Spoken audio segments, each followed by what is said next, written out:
Davey, less said about the first half the better? Nah, I didn't feel that, no. I thought we controlled a lot of the first half. Did we get genuine entries into the box? Not really. But I thought we created a lot of good opportunities down the left. But the execution when we got into the final third was poor. Never really created a lot on the right, but I thought we got enough box entries or the good areas of the park. We worked it well, we built it well. And I think you're going to get stages of game. I think there's an element now with people that just expect Livingston to just go and win games of football, and we've got this divine right to be winning.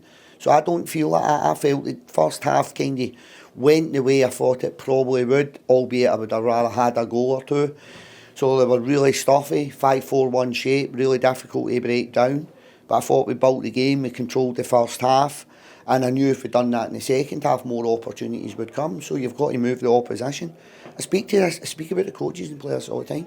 How many times you went to Parkhead and that's been a Livingston performance, Raith? Absolutely. And then as the game goes on, it opens up and it tires if you don't get that goal. Yep. The longer the game goes on, the more territory you gain, the more opportunities come. So, first half, I think we've played worse.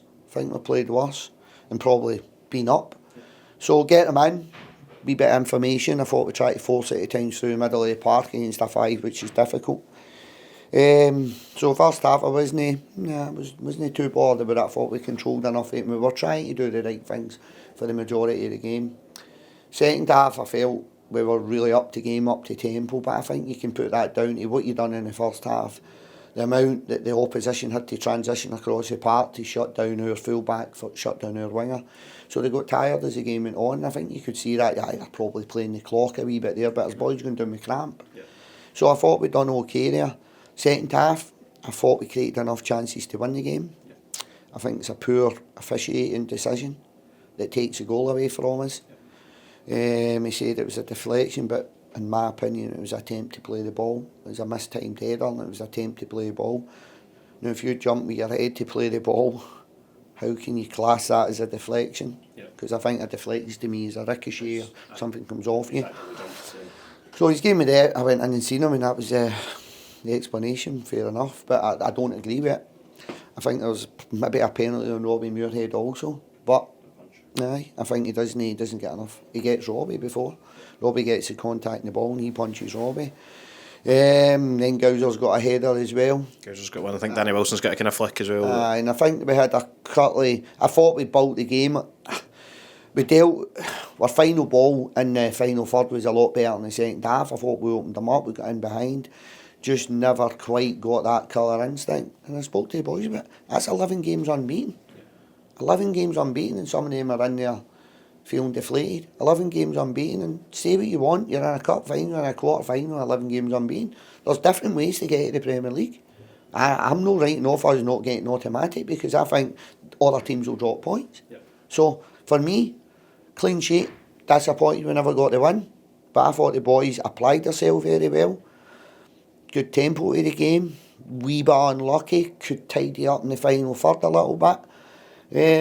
But I think you've got to give Raith a wee bit of credit as well. They came and made the game extremely. They could have won the game on a counter. They had two really good chances, or one really good chance and a kind of overhit cross that Jerome was kind of forced to. It's not a chance, but it's not a chance. It was no. You look at the game last night. Early doors with Falkirk. Yeah. Two really fortunate goals to make the game a bit easier. But that's football. Yeah. That's football. So still in the race. Still got plenty to play for. I'm not deflated. And I think the boys in the change room deserve a wee bit of credit as well. I don't think anybody can accuse them of not giving that everything tonight. I thought they threw everything they could at it against a really stubborn Raith team that sat in a low block, that made the game difficult. So, was that the kind of system you expected from Raith to come in here? We worked on it. They'd been playing. They weren't playing the three centre backs, so they were playing Liam. They were playing kind of two right backs nearly at right centre back and left centre back and Hanlon in the middle. But they brought in Dicey and Ewan Murray, so they went. As soon as I seen the team, I kind of knew where they were going with it. Three centre backs didn't really try and play, did they? Kind of direct play. So I kind of expected that game to go that way. I just felt we were a wee bit unfortunate not to get the goal we needed to open the game up. Referee decision going against us. I think we've played worse than one games of football. Yep. Dan Finlayson comes on with maybe half an hour to go in that kind of right wing back area, looking to potentially diag on top of him. Right back, sorry. In that kind of area there, though, they've kind of very quickly switched Lewis Stevenson for William Dick to kind of prevent that almost. A wee bit. I think Louis was tiring, but again, we were building the game, so we managed to get Smithy out there. I think they were just getting fresh legs on. I think Louis, their two wing backs, Josh Mullen and Louis, because Josh came on early doors in the first half. Our two wing backs put a hell of a lot of distance in, high speed running, and try to shut down our wingers, try to shut down our full backs, depending where the ball was.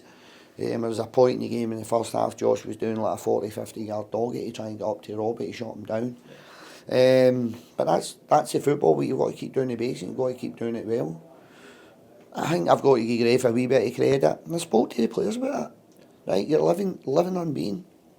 If we don't go up automatically, right, it'll not be for the lack of losing games of football, it'll be for the lack of not winning games of football. And for me, that comes at the boys at the top end of the park need to take a wee bit more responsibility. And that's all of them, not just one or two, all of them. But I think there's still a hell of a lot to play for. I'm not deflated. And if we finish second, we finish third, we finish fourth, we'll get a right good go. But do I think we've got a genuine opportunity to finish first? I do. We've got a genuine opportunity to get the fans to Hampden. We have. Got a genuine opportunity to lift a trophy. We have. So I get the frustrations and the disappointment, but I think it's got to then put a bit of context into the season also. So I get we're deflated, whatever. I'm no, but I get deflation. But again, you've got to understand the game. I think you've got to put the game into context. So I think, could we do a wee bit better in the final third? Yes. Did Raith defend with their lives in their 18-yard box? Yes. That's really kind of my assumption in the game. We need to go a game on Monday, and we need all the fans at the game. And I'd like to speak like trying everybody get along. I don't think you underestimate how much the fans help the team. And it's a massive game for the football club. Quarter final at home, again a winnable tie, because we've had them before, but it's against the Old Firm or that, so it's difficult. A winnable tie. Let's get along and back the boys, and let's get a real good noise in around the stadium and try and take the club to Hampden.